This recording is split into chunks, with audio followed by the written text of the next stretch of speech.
ముక్కోనప్ప పోటీలో మీరు గెలవడం ఫస్ట్ టైం అసెంబ్లీలో అడుగుపెట్టడం ఎలా అనిపించింది అసలు? నేను ఎమ్మెల్యేగా గెలిచినందున ఆయన ఓడిపోయారనేటువంటి బాధతో ఆయన దగ్గరే కూర్చునేవాడు. ఇప్పుడు ఏం జరిగింది సార్ అంటే అప్పుడు ఆ సంతకాలు దేనికోసం చేసినట్టు? సానుభూతి కోసం మేము సంతకాలు పెట్టాం. మేము అందరం చాలా మంది పెట్టాం. దేనికి పెట్టినట్టు సార్ సంతకాలు అసలు? ఇప్పుడు సానుభూతి ఉండాలి కదండి. ఒక నాయకుడు చనిపోతే పాకిరే పెట్టించి కాకుండా అమలాపురం నుంచి ఎందుకు పోటీ చేయించారు వైఎస్ఆర్సీపీ తరఫున? అమలాపురం పార్లమెంట్కి కోఆర్డినేటర్గా ఇస్తే వెళ్ళాను. కానీ అక్కడ జరిగిందంతా కూడా రాజకీయ కుట్ర. మేము ఒత్తిడి రాలేదు సార్, పార్టీ మారాలని ఏమైనా ఒత్తిడి వచ్చిందా మీకు కూడాను, లేకపోతే ఓన్లీ ఎమ్మెల్యేలకు మాత్రమే వచ్చింది అప్పుడు ఒత్తిడి? నాకు సీటు ఇవ్వకూడదని పట్టుబట్టినటువంటి నాయకుడు విజయసాయిరెడ్డి గారు. కంపల్సరీగా బాబురావు గారు ఉంటారు రెండో విస్తరణలో అని మీరు కూడా నమ్మారు.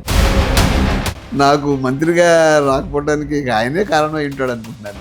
నా మీద వివక్ష చూపిస్తున్నారు అనేది కూడా ఒక స్టేజ్ మీద మాట్లాడే జరిగింది.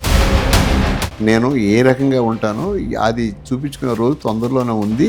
జగన్ గారు ఇంటర్వ్యూ ఇవ్వకపోయినా నాకేం బాధలేదని చెప్పి వచ్చేసాను. ఎవరా సార్ ఆ సామంతరాజులు? సామంతరాజులు ఎవరు అనేది మా కాన్ఫిడెన్స్ వాళ్ళందరికీ తెలుసు.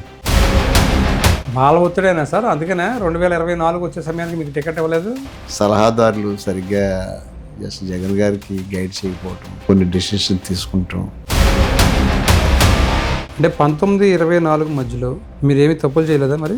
ప్రభుత్వంలో అధినేతలు చేయలేదు, అధికారులు తప్పది. ఇక్కడ పల్లా శ్రీనివాసరావు గారు ఇంటిని కూల్చే ప్రయత్నం చేశారు. అచ్చెన్నాయుడు గారు ఏమో ఆపరేషన్ చేసుకుంటే ఆయన్ని అరెస్ట్ చేసి ఆయన్ని ఒక కేసులో ఇరికించే ప్రయత్నం చేశారు. సో మరి అవన్నీ కష్ట సాధింపులు కదా? ఆయన చేసినటువంటి పనులు అద్భుతం. ఏది జగన్మోహన్ రెడ్డి గారు చేసిన పనులు అద్భుతం.